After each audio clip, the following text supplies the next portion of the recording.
Ladies and gentlemen, this is Gamertag Radio. Welcome to a brand new episode of Gamertag Radio, and this is a special one because we're going to be talking about Split Fiction. We've been playing this game now for the past week or so, maybe 2 weeks, and it took us maybe 12 to 15 hours to complete the whole game, and we actually played local co-op. So joining me for this special review, I have Riana Peña. What's up, Riana? What's up? Yeah. Many late nights that were spent dedicated to getting this game played because we were honestly just having so much fun. And I'm really excited about it. Really excited to talk about it. Yeah. So have you ever played a Hazelight game before? Like It Takes Two, No Way Out? I think it was called the first one too. No Way Out. I have played parts of them, so I've never completed one.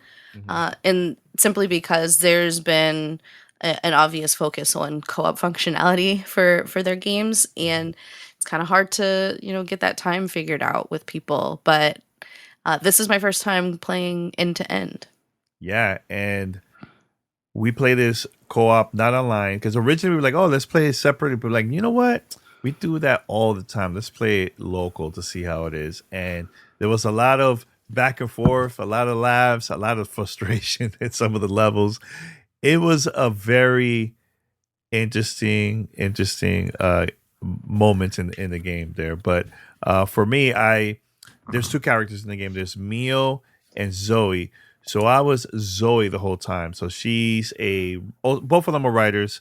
Zoe is more of like a fantasy world type writer. And what you can tell us a little bit about Mio. Yeah, so while we were playing, I chose to play as Mio the whole time, which we could have switched. Like, they give you the option to switch at any time from the main menu, but we were role playing, so we kept with our girls.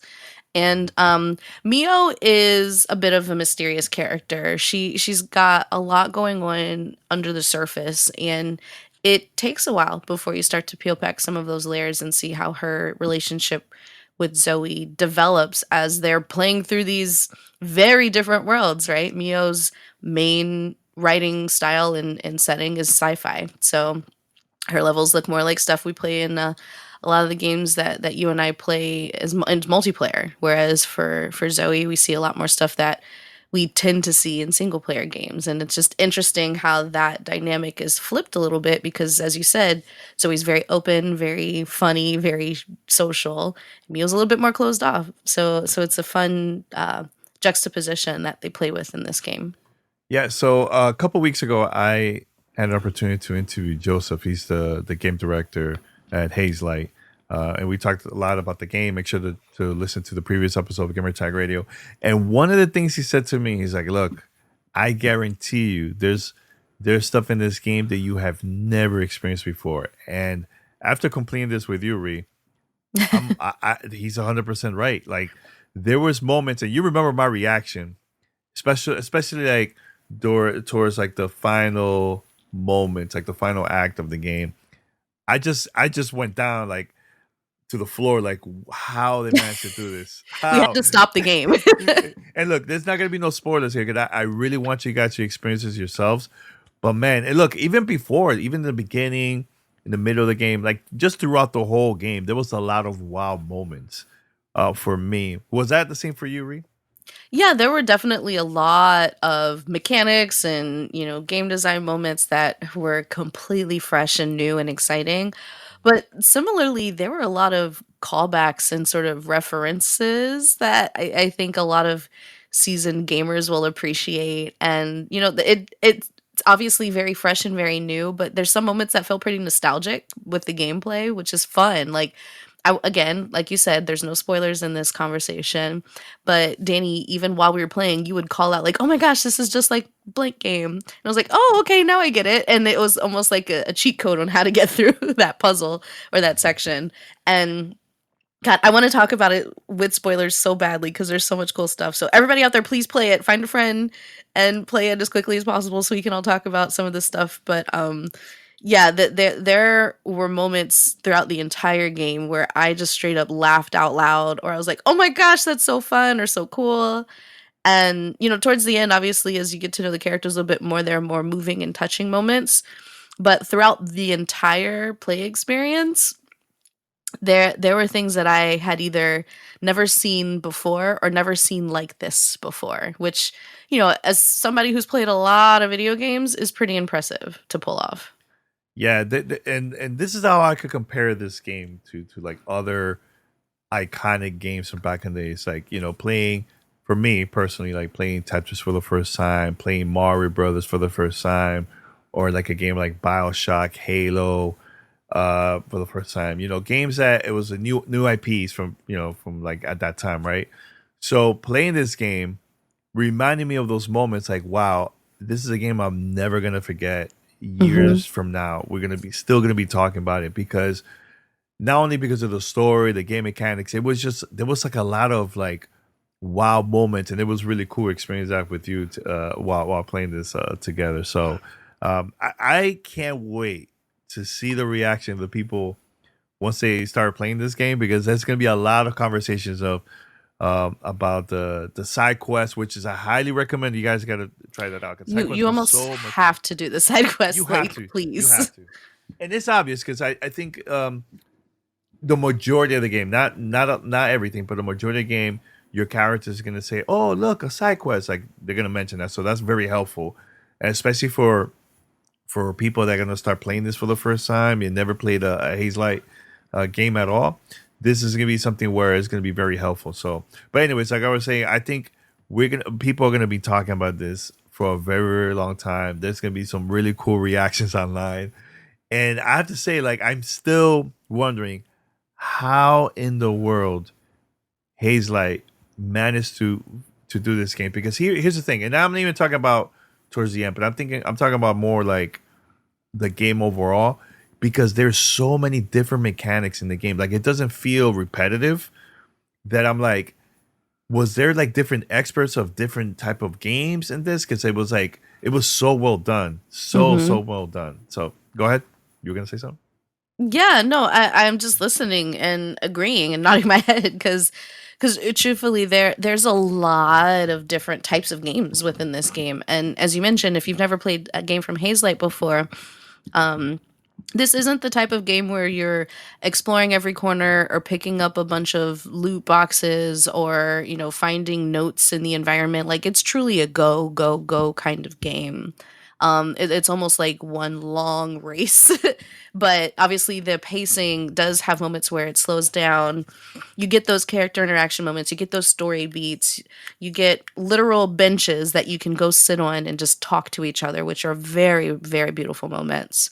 And these side stories, which, narratively have a reason for existing in this adventure. But it's also nice because it fleshes out a little bit more of the relationship between Mio and Zoe. And you start to understand why their fictions, like why their worlds have the things in them that they do, and why the enemies are the way that they are, and how they figure out how to beat them. So it's really helpful gameplay mechanic wise, as well as story wise, to do those missions, as we said. But more than anything, what I really am impressed by is this is going to sound weird, but the overabundance of ideas is so well balanced with the right amount of restraint, because every level has like 3 or 4, maybe 5 different game mechanics in it, right? Like, you could be racing, or you could be almost all of them at the end have a boss fight, as you can imagine. There's some that have, environmental puzzles. There's some that have timing puzzles that you work with Zoe and Mio in 2 different, sections of the puzzle to get each other through it. So there's a lot of obvious teamwork, but a lot of mechanics as well at play in every single level. But there was no point where I felt like, okay, this is too much, I can't handle it. You know what I mean? And I don't believe there were any difficulty options. It's really just you either do the puzzle or you don't, or you get through the level or you don't. And I was very pleased that there were no moments where we were completely like, okay, we can't figure it out, or we can't do it, or we have no idea where we're supposed to try. I think it's just a testament to really, really successful game design that there were moments where the game introduced a new mechanic or a new way that Zoe and Mio interact between their two worlds, and it stumped us for a little bit, and we're like, wait, what are we supposed to do here? Or I can't see that over here. Can you check something out over there? But then it clicked, right? It always had a moment where it clicked. And when it did click, it was because the game designers they put something in the game to make it clear to us. We just hadn't seen it yet. And it's almost one of those things where you look at what was it, like the magic eye puzzles where you stare at a certain spot and then you look at another spot and you see a shape moving or something. Like you almost have to retrain your brain how to think in 5D and try to understand the challenge in front of you. And it's so satisfying when you figure it out, because like there were some moments where you and I were either like stuck on a puzzle for a few minutes and not very long, and then we finally got it. We're like, yeah, we got it. Wait, that was really cool. And there were even more moments. And speaking back to like the point about the timing and working together between the two characters, there are some moments, Danny, where you and I would just hit a flow state where I'm jumping and you're moving a platform for me, and then I'm leaping and then swinging something over to you so you can jump off of it. And we didn't even speak. Like we were just doing focused. It. We were so focused. It was so cool because we would just like enter same brain mode, and like it felt like we were working in tandem, like we had played this game before. And honestly, there's not many games that I play to completion, period. And this is even before becoming a parent. I'm just not a person that gets to finish their games a lot of times. But after rolling credits on this, Danny, I'm not even kidding. I kind of want to go back and play it again. I want to go back and get all the challenges. I want to go back and do every single achievement. Like I just loved living in this world and loved doing all these puzzles. And some of the achievements are probably like, you have to do this without dying. Well, good luck to us, because we died a lot. Yeah, I mean, but yeah, it just makes you want to keep going back and experiencing those aha moments over and over again, because they were just so cool. Yeah, there was achievements there where we had to like sit down, find all the. Well, let's not spoil achievements, because that is a spoiler. No. I'm just saying there's like stuff where you have to like do certain things with your character. Yeah, like if you miss it, you miss it. You'd have to start a new playthrough to go back. We didn't know, because we were just so focused at just playing the game. What happened was, after we were done, we're like, oh, let's look at the achievements. I'm like, oh man, we missed that. We missed this, because in the past, usually it's like, okay, you pass the level, you get an achievement. You pass this, you find something like. But this one is like, no, you have to find and do things together in order to unlock those achievements. So yeah, we could do this again. I don't mind. Honestly, I think we should try the online mode instead of local co-op to see. That's interesting. That's an interesting point, because we did play side by side, and because we did, there was a lot of screen peeking that I did, where I would look at your screen or what your Zoe character was doing and point at something, and you could look and say like, no, over there, like you have to move this block over here. And I wonder how that works if you're only on a mic, or if you're not even talking. I can't imagine playing this game without comms. Well, I'll tell you what, Ree. I think because of the name Split Fiction, you will see the other side of the screen of your. I know that, but you can't point to it like from sitting next to each other, is what I mean. Oh no. But here's the thing: there was, like you said, like there was moments where I was in a vibe.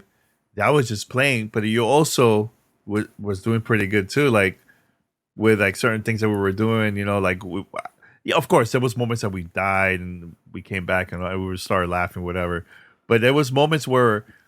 Not like it was, sometimes it was so random and so fast we had to like complete like a quest or something that we didn't even bother to like talk or look at each other's screens, because we were so focused about our character just to survive and try to finish it, So no, it was really cool, really cool. Now I know people are going to be asking, why is it so important to finish the side quest? Here's my reason why, Ree, and you tell me if you agree or not. One, you will open more dialogue. You will get to know more about the characters, and The dialogue between them two is even better. The more you discover side quests, because we find them all. We found them every single side quest, and also They're pretty it, obvious. they're There's very not they're not hard to come across. no, it's not hard. It's not hard. Also, some of the well, actually, the majority of these side quests is a different experience than the main missions that you're doing. So, if you just want to like experience this as like the game experience overall, you have to finish the side quest. Like it's so important because it's part of the package of completing this game. I think, in my opinion, So, but what for you, why is it is important to finish side quests for the people that are playing to get this game? Yeah, well, I said it before, so I'll just repeat it. Like it gives you more of the reason why these characters are doing what they're doing, but it also impacts like your understanding of the game mechanics, right? So you can use some of your knowledge from one side quest in a later main quest because you've seen something similar before. So I wouldn't say they're practice levels, they're very much independent of what's going on. But besides that, you get so much more character and so much more story and just so much more immersion into this world and understanding of like what's happening and the ultimate goal of what you're trying to do. And again, it's really hard to talk about this without saying Yeah, anything spoiler territory. No spoilers. But yeah, there's some of the most laugh out loud moments that we had, and there were a lot happened in side quests. But then also some of the most like aha gameplay and co-op gameplay moments happened in the side quest. So yeah, I think it just is integral to what you're playing when you boot up Split Fiction. Yeah, and I know there was one thing that I realized too while playing this with Yuri. You were saying, "Oh, let's do this." Like there was like an area where it was like an interactive. Like you're gonna get to see that in some of the worlds, and I was like, "Nah, there's nothing really there. We could keep on going." And then we realized you could also unlock achievements. You can unlock stuff in the game by doing it, and we just totally like completely missed it. So it's not a spoiler, but I feel like it is important. Like if you see something that you could interact, try to figure out, because some of them are puzzles, some of them are not. Maybe it will help you to unlock some achievements. That's all.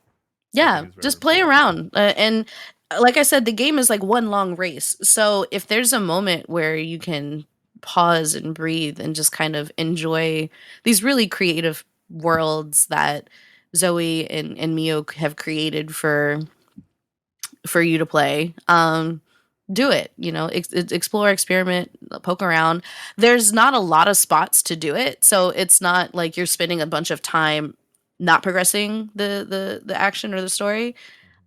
So when you do have those breathers, try to enjoy them because they are few and far between. And like we said, like this game is not about exploration or environmental storytelling or collecting loot or anything like that. So there's not much of it. So what they have put there is very meaningful, and some of it feels very silly, but it's fun, and that's what games are supposed to be. Now, the boss battles. That was a Cool. very multiple, very, very cool experiences throughout the whole game. I really, really enjoy the boss battles. But here's the thing too, like, and you said it this earlier too, like, it's not frustrating. It's not something that you can't complete. You and your partner will figure it out. And the thing is, this game is so important to play with people that you know. I think personally, because it will help you. Because look, you guys know how to work together, as friends in real life, and also you could do this in the game too. So, like playing with you, it was easy to communicate and with you, like things that we had to do, and also to beat these boss battles because some of them were like some of them were challenging, but we figured it out. Like it was really cool to experience that with you. Yeah, like there was some where I'm just thinking of a last night. There's some that we died a lot, like I said, but we always knew what we were supposed to be doing. It was just pulling it off, and almost every time we died and came back, we would get further, right? Like there were no bosses where we felt like we were beating our heads against a wall or not able to make any progress at all. despite our best efforts. Like, it was always like, oh, okay, we got to do that next time. Okay, let's try again. And we would get a little further. So I think they were definitely manageable and approachable, but still very challenging. And I will also say I like that the respawn time is so quick because, whenever you quote unquote die in this game, like the conceit is you are two writers, you're in a simulation, you're experiencing each other's stories, right? So when you die, you just poof, right? It's just you disapparate. And then you come right back. Sometimes there's a button prompt for you to like button mash to come back faster, but you will respawn in time as long as your co-op partner doesn't also perish at the same time. So it's pretty snappy. It's not super punishing. It's not you have to watch a whole loading screen. Like, you come back almost instantly, and that makes it feel a little bit less frustrating. I will say there was one level in particular. This isn't a boss fight. This was more of like a race, quote unquote, where I kept dying over and over again because the game switched from normal controls to tank controls. It's a flying level. Okay. And I am awful with tank controls. And I'm sure there's somewhere in the settings where I could have put like don't invert the y-axis or whatever while you're flying. But it messed me up so bad. It took me so long to get through that level. And when I say so long, it was 3-4 minutes. But that 3-4 minutes was excruciating because I couldn't steer. And that was not a fun moment for me. That is the only time that I really got, I wouldn't say mad, but like annoyed with the game. And that's just because I don't like flying levels. And that's fine. But again, it was short. It got me through it. They are very generous with checkpoints here. And even during the boss fights, they're very generous with the save points because there's only, I think, 1 or 2 bosses in the whole game where you have to beat the whole, beat him from, full health to all the way down to the bottom of his health bar or their health bar in one shot. Most of the bosses have checkpoints throughout. So it doesn't feel super punishing. This is not a Soulsborne game. Like, it's not going to, make you throw your controller against the wall or anything like that. But the boss fights were really interesting, really creative. And I love that they all required us to do different things, right? We each had a part to play. And communication is very important during those boss fights because some of them have really, really specific timing, or you have to open this so I can throw that out of it, and all these different. It's just very hectic but fun, and when it clicks, it just feels really, really good. Yeah, yeah, and then I also played this previously. This is before we went to DICE. I got to play this at a hands-on event with Andrew Renee. Shout out to her. And we were the whole time just cracking up, laughing, screaming, and we were like, "Oh my god!" Like, it was really cool. And here's one thing that you mentioned too, Ree, during our sessions. You were saying, "Oh my god, there's no pause here. Like, there's no, not when I mean pause, meaning like, usually when you play a game, you're like, okay, you calm down. Like, the game continues every single time. Of course, I think when you see like the cinematics, I think that's the part where technically it's like a chill moment. But overall, you don't stop. It's like you just continue. And I know you mentioned about checkpoints. You're gonna get to see it on the bottom right of the screen. It will say saving, and that's to let you know, like, okay, this is a checkpoint. So if you die, you continue from there. So, but I never felt like feeling stuck. Like, oh my god, how are we gonna do this? We managed to complete everything: the levels, the bosses, yeah, puzzles. And to that point, like, there are, like we said, those moments where you slow down and just kind of like sit and let the characters sort of vibe out. But if you're thinking of games or if you're the type of player like me who plays a lot of games that have a very specific loop, you go in, you play a match, you come back out, you sort your loot, or you go through a level, you try to fight a boss, you lose, you go back to your save state or go back to your bonfire or whatever, and reshuffle your skill points. Like it doesn't have a loop exactly. It's a story, right? It's a very cinematic game. and you play it from the first part of it to the last part of it all the way through. There's no looping back or revisiting spots. Like if you're moving forward, you're moving forward and that's it. And that honestly was very refreshing for me because I play a lot of multiplayer games, a lot of, what's it called? Like Metroidvanias where I'm looping back on myself or things like that. And it was nice to play a game that was just like, nope, this is a very beautiful, very bespoke, very intentional experience that you're going to go through from beginning to end, more like a movie. And I enjoyed it. It's been a while since I played a game like this, and I mean, obviously, even longer since I played a game like this with another person. No, it was fun, Ria. I hope we could do this again, and we highly recommend again. Friends, play with friends, people that And you know. absolutely be ready to communicate. Like, be ready to Yes. communicate because Good you and bad, have good to and work bad. together so quick, so hard. Yeah, good and bad. Look, there's gonna be moments there's gonna be frustration from both sides, or things that you can't figure out. But the key thing is communication. Once you guys talk and figure it out, like there was moments where like we don't know what to do, and we just look around like, wait a minute, and then we put it together. Wait, we have to do this, and then Ray, you have to do that, and then we could go to this area. Like there's gonna be a lot of moments where you need to work together Mm-hmm. in order to complete some of these levels, and then also bosses. So very very Yeah. important. Also, pro tip: don't forget you can move your camera angle around to see things better, because that helped us a lot. There's a lot of moments in this game, almost every moment in this game that plays with perspective. And there's sometimes where like, your default camera is third person behind Mio or Zoe. Sometimes you got to zoom that camera out and look down. Or sometimes you have to peek around a corner from that third person perspective to figure out what you're supposed to do. So don't forget that the camera is another tool in your toolkit as well.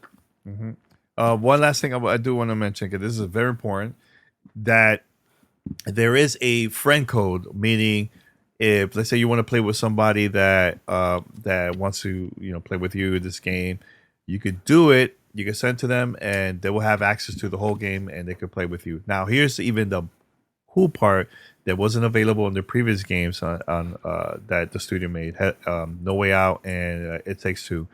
With this one is crossplay. So let's say I have a PC version, Rihanna has the console version. I can send her an invite, and we can also both play together and complete the whole game. I think that's very innovative. That has never been done before, and it was really cool. Not only from the studio side, but also the publishing side to make this move, because usually a lot of the publishers they just want the game to sell, so Yeah. they're like, no, you have to buy a copy in order to play this. So it's innovative, and it's something new that has never been done before. That's really really cool.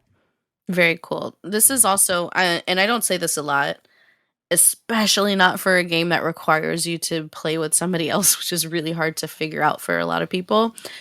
This is a can't miss for 2025. I feel like this game is so unique. It is original IP. It is so many original ideas, but still nostalgic and calling back to a lot of games that we know and love. And not even games that you play in video games, like some straight up real life games that you play come back here. There's so much fun references. Like Zoe is adorable. Mio is, so sweet when she opens up. Like maybe there's some things in the writing that are a little strained, but honestly, like I truly fell in love with these characters, and I was not expecting to care that much about what was going on. I was just here for the puzzles because I love puzzles. But the puzzles are great. The character interactions are great. The worlds are absolutely gorgeous. The gameplay is so innovative and refreshing. The pacing is really, really, really top tier.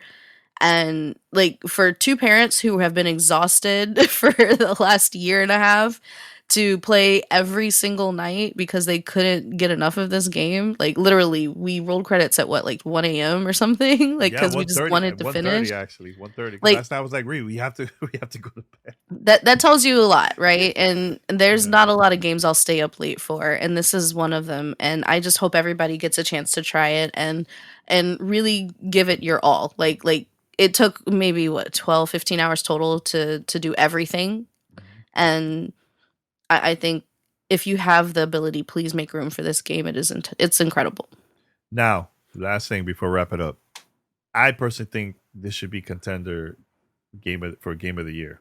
Me personally, because well, it's March. It's March, so this is early. I think it should be in the list. It's on my list. It's at the top of my list for the year, and there's a lot of games coming out very soon, obviously, that we will be talking about on this channel, and I'm sure everybody else will be talking about as well. But it's up there. It's definitely on my list, and I can't wait to hear what everybody else thinks of it. Look at that. We're doing also this split with the two screens. Split fiction. Oh my God. Dad jokes. All right, very, guys. very dad joke of you. All right, everyone. Thank you for watching and also listening to Gamertag Radio review of Split Fiction. Thanks to EA, Hazelight for giving us the opportunity. Also 47 PR for giving us the codes early. It was a lot of fun. Can't wait to play this again with you, Ree. Yeah, let's roll it back.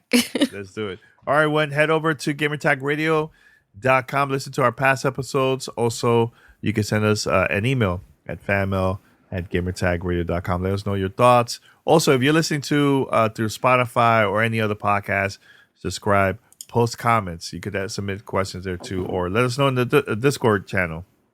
All right. Until next time, we're out. Bye. Take care. Bye.